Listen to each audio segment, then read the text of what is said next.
Vibrant workaholic in a country that did not have a work ethic. He was enormously hardworking. He was enormously smart.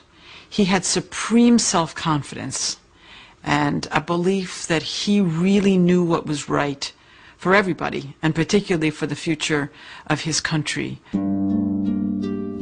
When Vladimir was 17, his older brother Sasha was executed for plotting to assassinate Tsar Alexander III.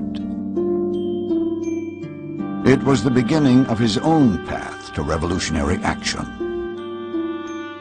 After he got to the university, and he took part in a demonstration, which was not political. It was directed against some regulations of the university.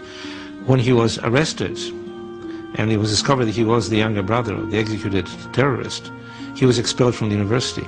He was a top student, so he had to spend several years in idleness. Vladimir was banished to his family's country estate. There he began to explore the stacks of radical literature his executed brother had left behind.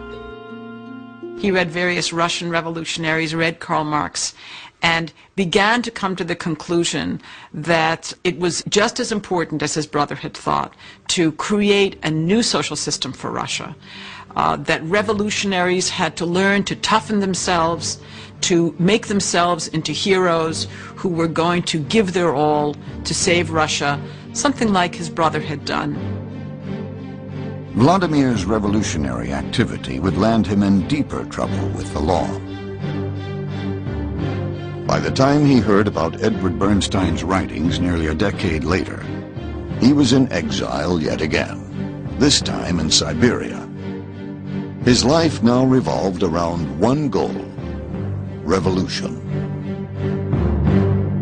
Lenin was an individual who was often in a state of rage. That was his personality. But he was infuriated by Bernstein. But unlike a lot of the others, Lenin in effect realized that Bernstein was right, that the workers were not becoming revolutionary. When Lenin returned from exile, his younger brother met him at the train station. Dmitry Ulyanov would later recall the first topic on his brother's lips: the need to refute Bernstein. Lenin soon laid out a radically different idea of what to do if the workers wouldn't make the revolution. He developed quite early on what I would call a politics based on the absence of trust. So if you can't then trust the workers to make a revolution, whom can you trust? And Lenin said the only people you can trust are full-time professional revolutionaries like himself, who will make a revolution in the name of the people. Lenin in effect said, heck with the workers, the revolution is everything. Except Lenin wasn't quite that honest. He didn't say heck with the workers. He said, we'll have to discover the vanguard of the workers, or of the proletariat, and that will be, well, me and my pals, and we'll make the revolution for the workers. For Lenin, this was more than just a theory. In 1900, he left for Europe to start an underground newspaper, Iskra, or Spark, to ignite a new revolutionary movement in Russia.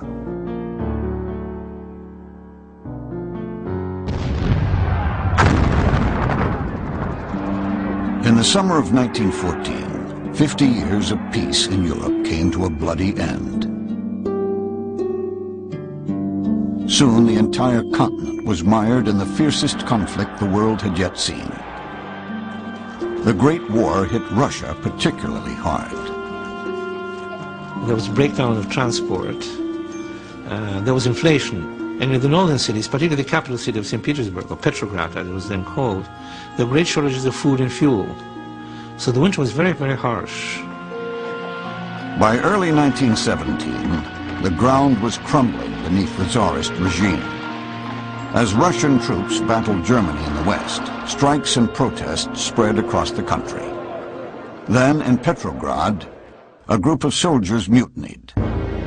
It was the beginning of what became known as the February Revolution. To prevent a similar uprising on the front, the Tsar abdicated the throne. Power fell into the hands of a liberal provisional government. There was a kind of chaos and anarchy that grew very quickly in Russia after the February Revolution, after the emperor had abdicated. Land was being seized by peasants. Villages were declaring their independence and sewing their own flags. And you have the idea that whatever the bonds, the glue that will hold a society together, fear, loyalty, tradition, it somehow melted away and evaporated, with Russia crumbling into the smallest parts.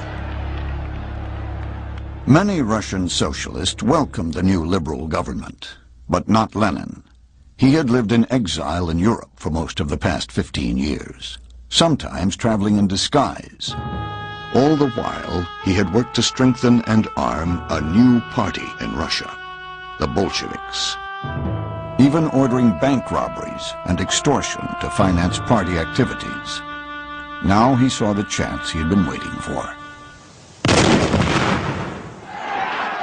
On October 25th, 1917, the Bolsheviks struck.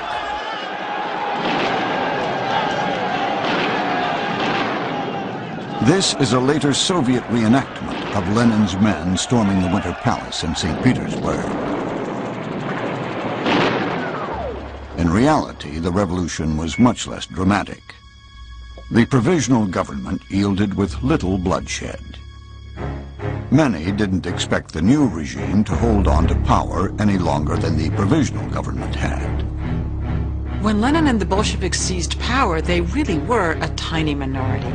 And immediately, the Bolshevik regime found itself embroiled in a civil war, which it won militarily, but it also won because the Bolsheviks had been very successful in their use of propaganda to win what we might nowadays call the hearts and minds of the Russian people.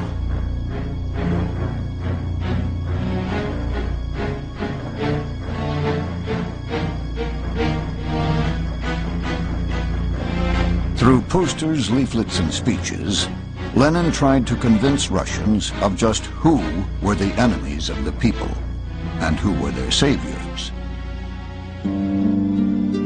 But Lenin didn't stop with propaganda. The enemies of the people were marked for retribution, including priests, rich peasants, and political opponents. Lenin began with Nicholas II, the last Tsar to reign over Russia. Him, his wife, their 5 children, the doctor, the servants were all massacred. And then their bodies were cut up and burned, and then what was remained was buried in a shaft, which was only discovered a few years ago. Then, in August of 1918, a revolutionary who felt that Lenin had betrayed the revolution took 2 shots at him and wounded him almost fatally. Whereupon Lenin and his henchmen agreed to carry out Red Terror. This was a terrible thing. People were taken out of prison where they were put political prisoners who had never been tried, had done nothing against the Bolsheviks, and were just summarily shot. And this shooting went on. Hundreds of people were shot at night. Many others found themselves banished to forced labor camps.